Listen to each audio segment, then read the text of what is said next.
Hey, it's Clay Trader, and this will be a video chart on ticker symbol PXS. We will take a look at the 30-minute time frame. Real quick, what do I mean by 30-minute in case maybe you're new to charts?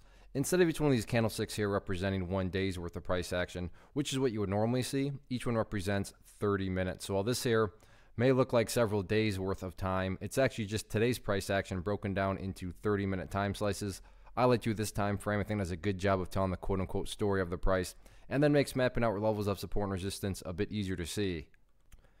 Now, as far as this chart goes, I really want to call it a pump and dump as far as the price action is concerned, but you can't quite totally call it a pump and dump because, to be fair to the bulls, they still do have an opportunity to build a higher base, and with higher bases, that's how those long-term uptrends are constructed. But I mean, when you really consider how high it got at one point and then where it ultimately closed, that was a pretty nasty pullback. But again, to be fair, the bulls do still have a chance to build that higher base.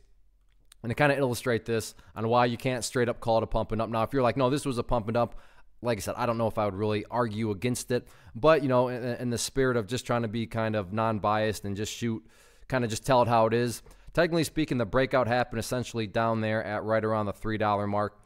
And let's say this were to happen, the price pullback continues. Now, I should note that if you are a day trader and you bought, up here, or you bought just anywhere, then you don't really care about this. I am definitely making these comments from a big picture perspective. So let's say the price does pull back here and then, flirts around this area here before starting to work its way back upwards. In that situation, again, to be fair to the bulls, what would you have? Well, you'd have a set of lows right there. You'd have this set of lows down there. And if you picture each one of those as stair steps, well, hey, you would have overall stair steps heading in the upwards direction. And that's, like I said, the name of the game as far as the big picture is concerned. But if you don't care about the big picture and depending on where you bought, then yeah, this thing was essentially a pump and dump on the day. But, like I said, you can't quite call it that yet because the price hasn't gone back to where it was. And again, what do I mean back to where it was? Well, that's what I'm defining as $3. Because if the price were to come down there and then break down through that mark and continue to push to the downside, what would that be doing to the price at that point in time? Well, again, that would literally be putting the price right back inside of this range where it was before the breakout. So like I said, literally back to where the price started. And I'm assuming I'm going to insult your intelligence when I say that price movements that go back to where they were, that's not a sign of true power at all. True power movements make progress forward. They don't go back to where they were, and that's what the $3 mark is representing. So if you haven't connected those dots, $3 is a very, very important level of support going into next week. So we'll see if the price can maintain above it or not.